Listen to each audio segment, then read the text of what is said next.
اللہ تعالیٰ جل شانہ نے اس شخص کی کہانی کو بیان کیا ہے جو قیامت کے دن جہنم کی طرف جا رہا ہوگا۔ کچھ لوگ اسے پوچھیں گے ما سلککم فی سقر، کہ تم جہنم میں کیوں جا رہے ہو؟ تو وہ جواب میں کہے گا لم نک من المصلین، کہ ہم نماز نہیں پڑھا کرتے تھے۔ آج جہنم میں جانے کا سبب نماز نہ پڑھنا ہے۔ پنجگانہ نماز ہر عاقل بالغ مرد اور عورت پر فرض کی گئی ہے، اور قرآن مجید میں مختلف صیغوں سے 700 سے زائد مرتبہ اس کی تاکید ارشاد فرمائی گئی ہے۔ سینکڑوں احادیث نماز کی تاکید، فضائل، ادا کرنے کی ترغیب اور نہ پڑھنے پر ترہیب میں وارد ہیں۔ اگر کوئی شخص نماز کا انکار کرتا ہے تو وہ دائرہ اسلام سے خارج ہے، لیکن اگر کوئی سستی کی وجہ سے نماز نہیں پڑھتا، صرف سستی کی وجہ سے نہیں پڑھتا، اللہ کا حکم جانتا ہے، اس کو کہا جائے آؤ نماز کو، تو وہ آگے سے مذاق نہیں کرتا یا نماز کا تمسخر یا استحقار نہیں کرتا، بلکہ بس اپنی سستی کی وجہ سے مسجد میں نہیں آتا۔ جو نماز کو ہلکا جانے، خفیف جانے، وہ بھی دائرہ اسلام سے خارج ہے، کافر ہے۔ لیکن جو شخص اس کو اللہ کا حکم جانتا ہے اور اس کو پڑھنا اپنے اوپر ضروری سمجھتا ہے، لیکن سستی کی وجہ سے پڑھ نہیں سکتا، تو اس کے بارے میں علماء کی آراء مختلف ہیں۔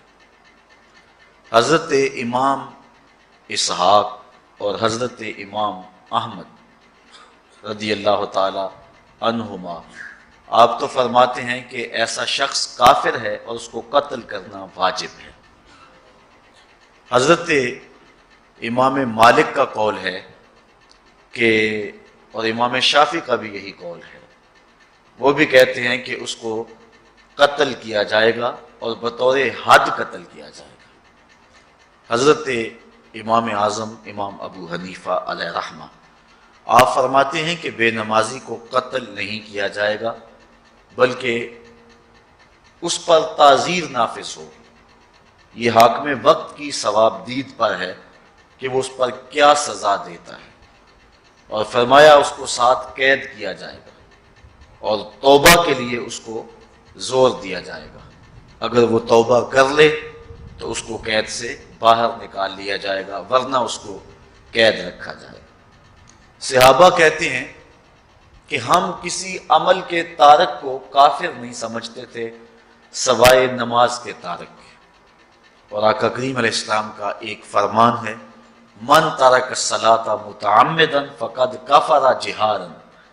جس نے جان بوجھ کے نماز چھوڑی اس نے اعلانیہ کفر کیا۔ امام اعظم امام ابو حنیفہ علیہ رحمہ وہ فرماتے ہیں کہ یہ حدیث محل ترہیب میں ہے، گویا اس نے کافروں والا کام کیا، اس لیے آپ یہ فتویٰ دیتے ہیں کہ اس کو قید کیا جائے گا اور نماز کی پابندی کا زور دیا جائے گا، اور وہ توبہ کرے تو اس کو چھوڑ دیا جائے گا۔ لیکن باقی ائمہ بعض کہتے ہیں اس کو حداً قتل کیا جائے، اور امام اسحاق اور امام احمد کہتے ہیں اس کو قتل کرنا واجب ہے۔ تو بے نمازی جو اللہ کے حکم کی پابندی سستی کی وجہ سے نہیں کرتا، یہ اس کے لیے حکم ہے۔ جو شخص تحقیر کرتا ہے نماز کی، ہلکا جانتا ہے، تمسخر اڑاتا ہے یا اس کا انکار کرتا ہے، تو اس کے بارے میں علماء کے اندر کوئی اختلاف نہیں ہے، وہ ائمہ اربعہ کے نزدیک کافر ہے، دائرہ اسلام سے خارج ہے، مرتد ہے۔ لیکن سستی کی وجہ سے نماز نہ پڑھنے والا، اس کے بارے میں علماء کا یہ موقف ہے۔ حضرت غوث اعظم الشیخ سید عبد القادر جیلانی علیہ رحمہ آپ فرماتے ہیں کہ بے نمازی کو مسلمانوں کے قبرستان میں دفن نہ کرو۔ حضرت سلطان باہو علیہ رحمہ آپ کا قول ہے کہ بے نمازی سے خنزیر بھی پناہ مانگتا ہے۔ حضرت شیخ سعدی شیرازی فرماتے ہیں بے نمازی کو قرض نہ دو، جو اللہ کا قرضہ ادا نہیں کرتا تمہارا قرض کیسے لٹائے گا۔ اب آئیے ہم حضور علیہ السلام کے فرامین دیکھتے ہیں اس حوالے سے۔ حضرت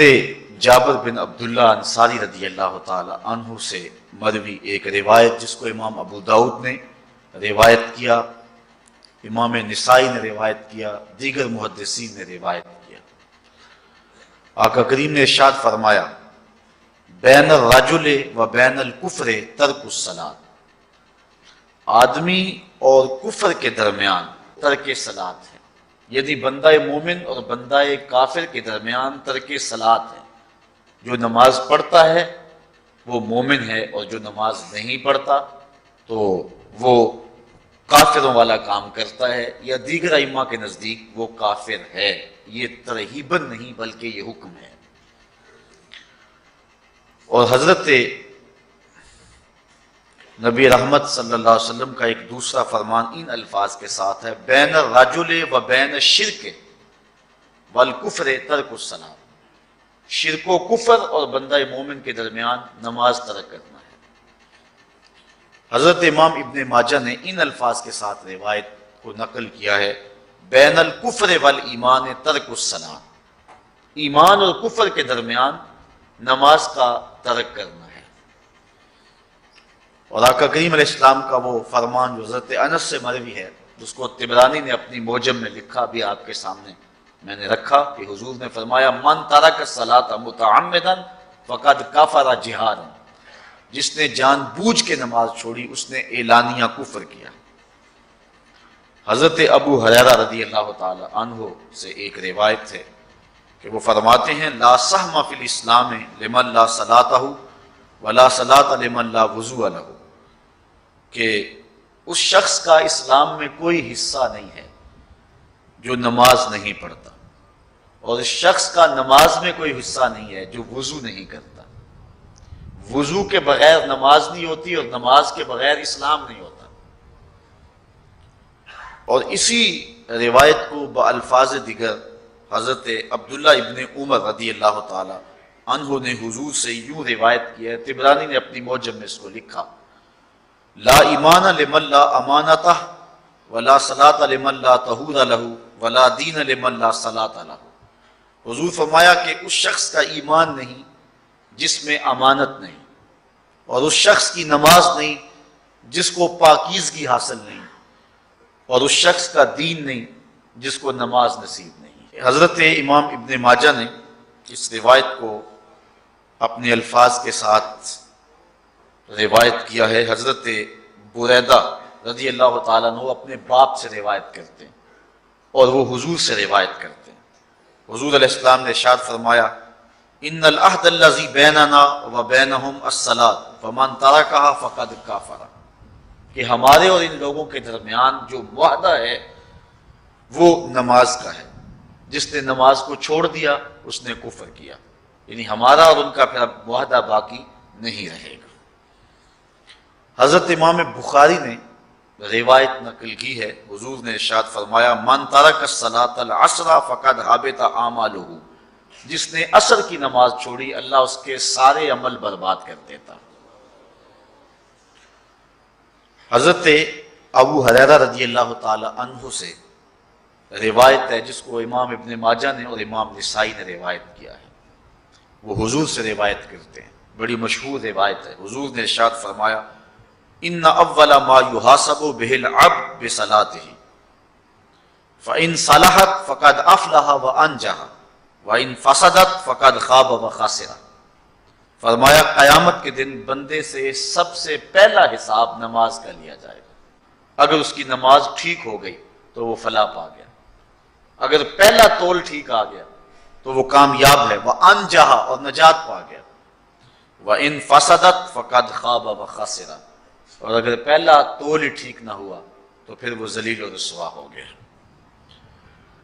حضرت عبادہ بن صامت رضی اللہ تعالیٰ عنہ سے ایک طویل روایت ہے،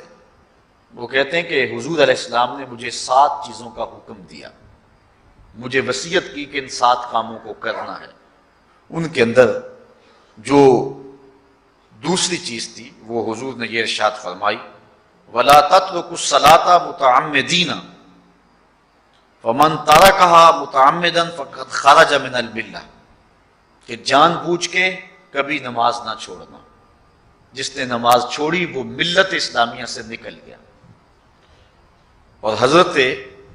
معاذ بن جبل رضی اللہ تعالی عنہ سے بھی ایک طویل روایت ہے کہ حضور نبی رحمت صلی اللہ علیہ وسلم نے ان کو 10 وصیتیں کی تھی۔ حصول برکت کے لیے یہ ساری حدیث میں آپ کے سامنے رکھ دیتا ہوں۔ کہتے ہیں اوصانی رسول اللہ صلی اللہ علیہ وسلم بعشر کلمات، حضور نے مجھے 10 باتیں ارشاد فرمائیں، حکمت سے بھری اور رحمتوں سے بھری ہوئی ایک ایک بات ہے، ان کے بول بہاروں جیسے اور اصحاب ستاروں جیسے۔ تو اتنا خوبصورت کلام، لہو خورشید کا ٹپکے اگر ذرے کا جگر چیر۔ حضور نے 10 باتیں حضرت معاذ بن جبل رضی اللہ تعالی عنہ کو بطور وصیت ارشاد کی۔ کہتے ہیں کالا، حضور نے مجھے کہا، ارشاد کیا، لا تشرک باللہ شیئا وان قتلت وحرقت، اللہ کے ساتھ کسی کو شریک نہ ٹھہرانا، اگرچہ تجھے قتل بھی کیا جائے اور تجھے آگ میں جلا بھی دیا جائے، کبھی بھی اللہ کے ساتھ شریک نہ ٹھہرانا۔ دوسری بات حضور نے مجھے یہ ارشاد فرمائی وَلَا تَعْصِ وَالِدَيْكَ وَإِنْ أَمَرَاكَ أَن تَخْرُجَ مِنْ أَهْلِكَ وَمَالِكَ، کہ اپنے والدین کی کبھی نافرمانی نہ کرنا، اگرچہ تجھے حکم دیں کہ اپنے مال کو اور اپنے بچوں کو لے کے گھر سے نکل جا، تو کہا یہ کر لینا، نکل جانا، لیکن والدین کی نافرمانی نہ کرنا۔ تیسری بات حضور نے ارشاد فرمائی وَلَا تَتْرُكَنَّ صَلَاةً مَكْتُوبًا مُتَعَمِّدًا فَإِنَّ مَنْ تَرَكَ صَلَاةً مَكْتُوبَةً مُتَعَمِّدًا فَقَدْ بَرِئَتْ مِنْهُ ذِمَّةُ اللَّهِ، فرمایا اے معاذ بن جبل، فرض نماز جان بوجھ کر کبھی بھی نہ چھوڑنا، زندگی میں کبھی نہ ہو کہ تجھ سے فرض نماز چھوٹے، اس لیے کہ جس نے فرض نماز جان بوجھ کے چھوڑ دی، اللہ اور اس کے رسول نے اس سے اپنا ذمہ اٹھا لیا۔ اب وہ جدھر مرضی جائے، اللہ نے جو ذمہ لیا ہوا ہے مومن کا، اللہ اٹھا لیتا ہے۔ چوتھی چیز حضور نے جو ارشاد فرمائی وَلَا تَشْرِبَنَّ خَمْرًا فَإِنَّهُ رَأْسُ كُلِّ فَاحِشَةٍ، اے معاذ بن جبل، زندگی میں کبھی بھی شراب نہ پینا، ہر بے حیائی کی جڑ ہے اور بنیاد ہے شراب۔ پانچویں چیز کہتے ہیں حضور نے جو مجھے ارشاد فرمائی وہ یہ تھی وَإِيَّاكَ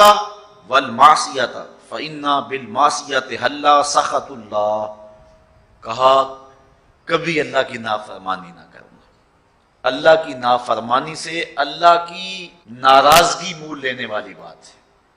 اللہ تعالیٰ کی معصیت سے اس کی ناراضگی جائز ہو جاتی ہے، حلال ہو جاتی ہے۔ اور چھٹی چیز کہتے ہیں حضور نے یوں ارشاد فرمائی وَإِيَّاكَ وَالْفِرَارَ مِنَ الزَّحْفِ وَإِنْ هَلَكَ النَّاسِ، کہا جب محاذ پہ ڈٹا ہونا تو کبھی پیٹھ نہ پھیرنا، اگرچہ لاشیں جو ہیں وہ گر رہی ہوں اور لوگ ہلاک ہو رہے ہوں، سارے لشکر کے ہلاک ہو جانے کا ڈر بھی ہو، لیکن کہا معاذ بن جبل میں تمہیں وصیت کرتا ہوں کبھی پیٹھ پھیر کے بھاگنا نہیں ہے۔ حضور نے کہتے ہیں مجھے جو 7ویں چیز ارشاد فرمائی وہ یہ تھی وَإِنْ أَصَابَ النَّاسَ مَوْتٌ فَاصْبُتْ، اگر تو کسی ایسے علاقے میں رہتا ہو جہاں موت آ جائے، کوئی بیماری آ جائے موت والی، تو علاقہ چھوڑ کے بھاگنا نہ، وہیں رہنا، تیری قسمت میں زندگی ہوئی تجھے کوئی موت دے نہیں سکتا، اور اگر موت تیرے لیے لکھی گئی ہے تو جہاں مرضی چلا جائے تو موت سے بچ نہیں سکتا، اس لیے ایسے مقام سے بھاگ کر نہ جانا، وہیں ڈٹے رہنا اور وہیں رکے رہنا۔ 8ویں چیز کہتے ہیں حضور نے مجھے ارشاد فرمائی وَأَنفِقْ عَلَىٰ أَهْلِكَ مِن طَوْلِكَ، کہا اللہ نے تجھے جو وسعت دی ہے، تجھے جو مال دیا ہے، اس کو اپنی اولاد پر کھل کے خرچ کرنا، اپنی اولاد سے بخل نہ کرنا، اولاد کے معاملے کے اندر جہاں ان کی ضرورت ہو اس کو کھل کے پورا کرنا ہے۔ اور حضور نے 9ویں بات جو ارشاد فرمائی وہ یہ تھی وَلَا تَرْفَعْ عَنْهُمْ عَصَاكَ أَدَبًا، اپنی اولاد کو ادب سکھانے کے لیے ڈنڈا نہ چھوڑنا، عصا ہمیشہ لٹکا کے رکھنا، کوڑا باندھ کے رکھنا۔ اور 10ویں چیز کہتے ہیں حضور نے جو مجھے ارشاد فرمائی، وَأَخْفِهِمْ فِي اللَّهِ، اپنی اولاد کے دل میں اللہ کا خوف ڈالتے رہنا، اللہ کا ڈر پیدا کرنا اپنی اولاد کے اندر۔ تو انہیں اپنی اولاد کو یونیورسٹی اور کالجوں تک پہنچایا، بیرون ملک سے بھی تعلیم دلوائی، لیکن اللہ کا خوف نہ سکھایا۔ اللہ کا خوف سکھانا اپنی اولاد کو، ایسے لوگوں کی صحبت میں بٹھانا جن کی صحبت میں بیٹھ کر اللہ کا خوف پیدا ہو جائے، ان کو ایسی کتابیں لا کے دینا کہ جن سے خشیت الہی ان کے سینے میں پیدا ہو۔ اگر تو نے سب کچھ دے دیا، عالی نسب بنگلے دے دیے اپنی اولاد کو، تو نے جو ہے وہ بہت اچھی تعلیم دلوا دی اپنی اولاد کو، دنیاوی سوسائٹی کے اندر ان کا وقار بہت بلند ہو گیا، تو نے سب کچھ دے دیا اپنی اولاد کو، اللہ کا خوف نہیں دیا تو کچھ بھی نہیں دیا۔ تو حضور نے جو 10ویں وصیت حضرت معاذ بن جبل کو کی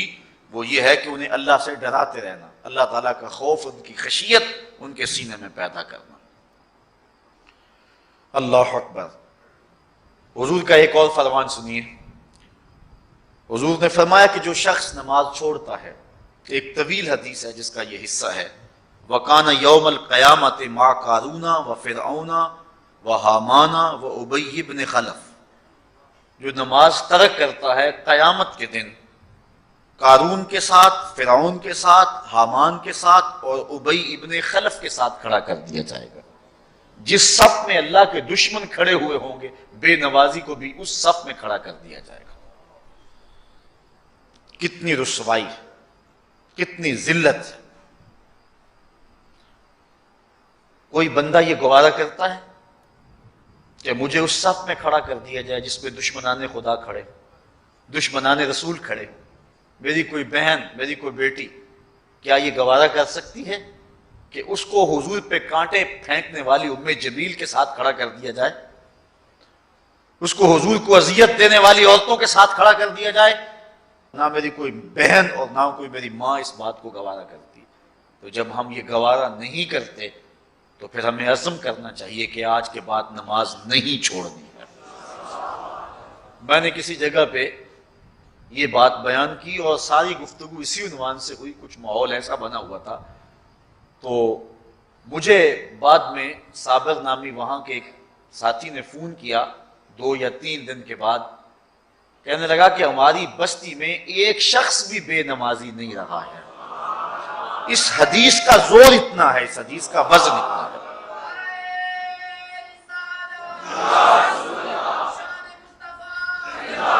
تو کوئی شخص یہ گوارا کرتا ہے کہ مجھے دشمنان خدا کی صف میں کھڑا کر دیا جائے، جن دشمنوں کے چہروں پہ تارکول ملی ہوئی ہوگی اور ان پر لعنتیں برس رہی ہوں گی، اور دنیا کے اوپر سب سے رسوائی زیادہ ان لوگوں کو ہوگی، تو کوئی شخص بھی یہ گوارا نہیں کرتا۔ ہم تو ان کے سائے سے بھی بچنا چاہتے ہیں۔ میرے مالک، ہمارا حشر ان کے ساتھ نہ کرنا، ہمارا حشر تو ابو بکر عمر کے ساتھ کرنا، ہمارا حشر تو عثمان غنی کے ساتھ کر دینا، ہمارا حشر تو مولا کائنات کے ساتھ کر دینا۔ مالک، ہمارا حشر بریلی کے امام احمد رضا کے ساتھ کر دینا، ہمارا حشر امام غزالی کے ساتھ کر دینا، بلال حبشی کے ساتھ کر دینا۔ ہماری آرزویں تو یہ ہیں، ہماری تمنائیں تو یہ ہیں۔ ہم تو کہتے ہیں مولا کل قیامت کے دن اٹھیں تو داتا کے قدموں میں اٹھیں، خواجہ اجمیری کی چوکھٹ سے اٹھیں، ہم اٹھے تو شاہ نقشبند بخاری کا جلوس آگے ہو، ہم اس جلوس کے ساتھ شامل ہوں، خواجہ معین الدین چشتی کی غلامی میں اٹھیں، ہم حضرت غوث اعظم کی نوکری میں اٹھیں، حضرت شیخ شہاب الدین کی نوکری میں اٹھیں۔ تو ہماری آرزویں تو یہ ہیں، ہماری تمنائیں تو یہ ہیں، لیکن اگر ہم یہ چاہتے ہیں کہ ہم ان لوگوں کے ساتھ اٹھیں تو پھر ایک نماز بھی ترک نہیں کرنا ہوگی، اور اگر نماز ترک ہو گئی تو کتنی بڑی سزا ہے، کتنی بڑی رسوائی ہے، کتنی بڑی ذلت ہے۔ اور یہ آپ کے رسول کا فرمان ہے، اللہ اکبر، کہ قیامت کے دن وہ شخص جو نماز نہیں پڑھتا، قیامت کے دن اس کو دشمنان خدا کی صف میں کھڑا کر دیا جائے گا۔ یہ ہو نہیں سکتا کہ ہم نے یہ حدیث سن لی اور اب نماز قصداً چھوڑیں۔ آج عزم کر کے اٹھیں، اور اولاد نہیں آئی، بیٹیاں نہیں آئیں، گھر والے نہیں آئے،